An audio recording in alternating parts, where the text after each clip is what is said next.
ভোটের ফলের পর ভোট 21শে মে ফলতা বিধানসভা পুনর্নির্বাচন আর ফলতা বিধানসভা 285টি বুথেই ফের ভোট।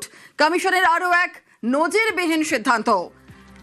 সোমরাজ রয়েছে আমাদের সঙ্গে, আরো বিস্তারিত বলবে সোমরাজ। এক নজিরবিহীন আরো একটা পদক্ষেপ কমিশনের। ফলতা বিধানসভার যে 285টি বুথ, প্রত্যেকটি বুথেই আগামী 21শে মে ভোট গ্রহণ হবে। গত 29শে এপ্রিল দ্বিতীয় দফার ভোটে ফলতা বিধানসভার যে ভোট গ্রহণ হয়েছিল, গোটা ভোট গ্রহণ প্রক্রিয়াকেই বাতিল করলো নির্বাচন কমিশন। কেন এই প্রক্রিয়াকে বাতিল করলো তার কারণ হিসেবে দেখা যাচ্ছে যে ফলতা বিধানসভার 70টিরও কাছাকাছি বুথে একাধিক অভিযোগ উঠেছে। মূলত কোনো বুথে ওয়েবকাস্টিং এর ক্যামেরা বন্ধ হয়ে গেছিল একটি নির্দিষ্ট সময়।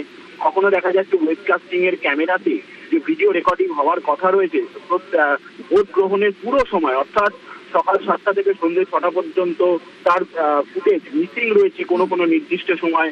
আবার দেখা যাচ্ছে ইভিএম এর মধ্যে ব্ল্যাক টেপ, সেলো টেপ এগুলো লাগিয়ে দেওয়া হয়েছে। এই ধরনের বেশ কিছু অভিযোগ এসেছিল এবং দেখা যাচ্ছে সেই অভিযোগগুলির প্রেক্ষিতে সত্যতা প্রমাণিত হয়েছে।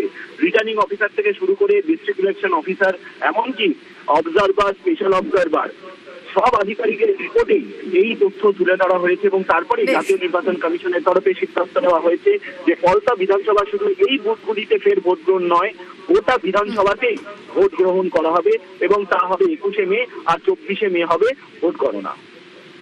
ধন্যবাদ। ওরা তো 77টা বুথ বলেছিল, কিন্তু সমস্ত বুথ থেকে কমপ্লেন এসছে। কত বছর ধরে ওখানকার লোক ভোট দিতে পারে না। পঞ্চায়েত হোক, বিধানসভা হোক, পৌরসভা হোক আর লোকসভা হোক, কোনো ভোট দিতে পারে না। আগের দিন রাত্রেবেলা সবার বাড়ি থেকে আর ভোটার কার্ড ছিনিয়ে নেওয়া হতো, কেউ ভোট দিতে পারতো না। আর অন্য লোক ভোট দিত। 8 লাখ ভোটে ওখানে লিড হয় লোকসভায়। এর রহস্যটা ওখানেই। নির্বাচন কমিশন জানে গত কয়েকটা নির্বাচনের রেকর্ড ওদের কাছে আজকে ভোট হয়েছে। প্রথম থেকে ওরা কড়াকড়ি করেছে ওখানে। তারপরেও যে গন্ডগোলটা হয়েছে, মানুষ প্রতিবাদ করেছে যে ওকে ধমকানো হচ্ছে, তো নিশ্চিত ছিল ওখানে ভোট হওয়া। ভালোই হয়েছে।